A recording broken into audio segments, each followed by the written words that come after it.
Good day, ma'am. I'm Jobert Tabenas from BSTM 2D. And now this is my reaction video about the film Century of Self and Responsible Citizenship. First question, how do you view our society in contemporary times? This is my answer. After watching the documentary The Century of Self, it changes my perspective on how I view our society nowadays. I feel confused, mind blown, and shocked because how we are getting manipulated again and again. I became more aware on how our society and government works.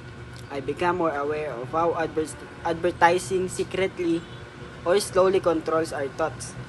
And when it comes to buying, I started asking myself if I really need this item or not.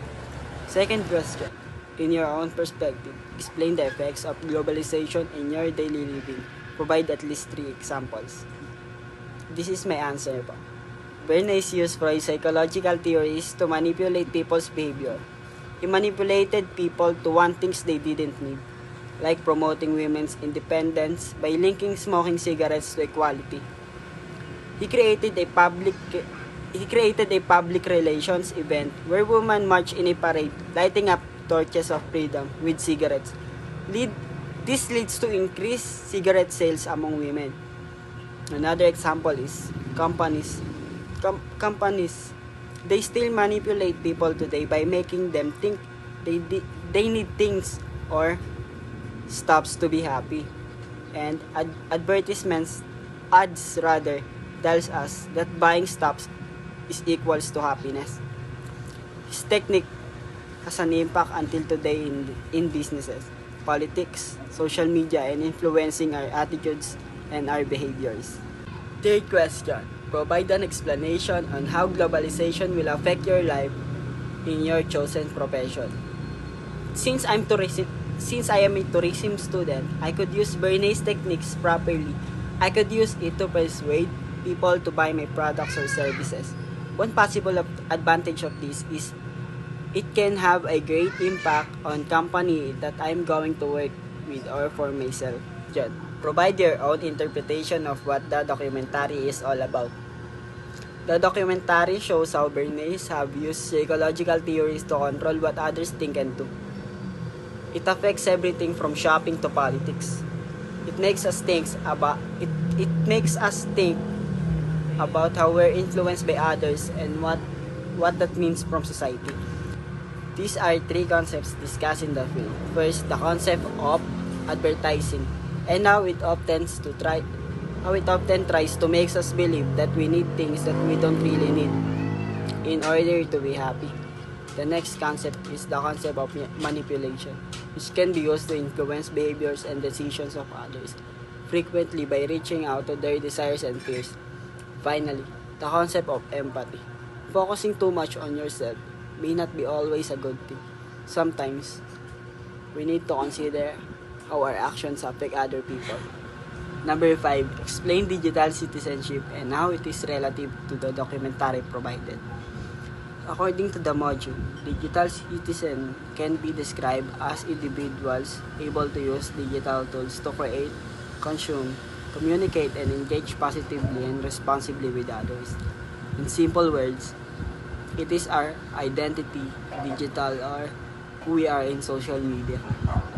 Narrating in documentary, they talk about how people use tricks to make others think and act in a certain way.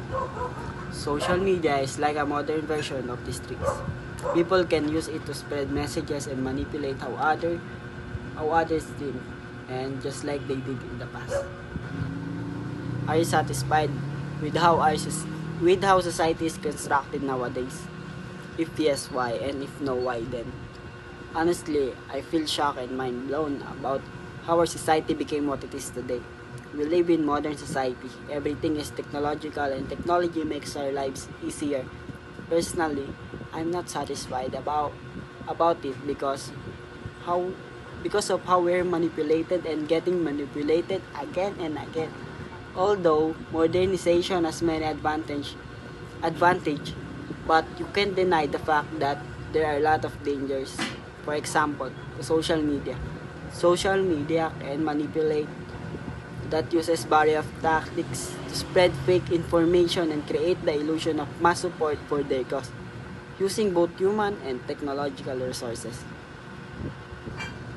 Research to relative problems that was tackled in the film and discuss its temporary counterparts or implications. The problem I see in this film is manipulation and consumerism, relating it to the modern society, like I tackled in the previous questions and answer about how psychological techniques are used to manipulate people. It is social media that manipulates us by believing the information and let it dictates how we think or live.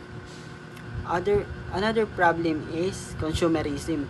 It is a problem until today, and it encourages people to be more mindful of the environment and social impacts of their purchases. In other words, we seek the validation of other people by buying things that we don't really need. After watching the documentary and learning about contemporary world, provide some opinions and insights over how you view and would like to tackle the issues, the past, the, the past, today, and the future.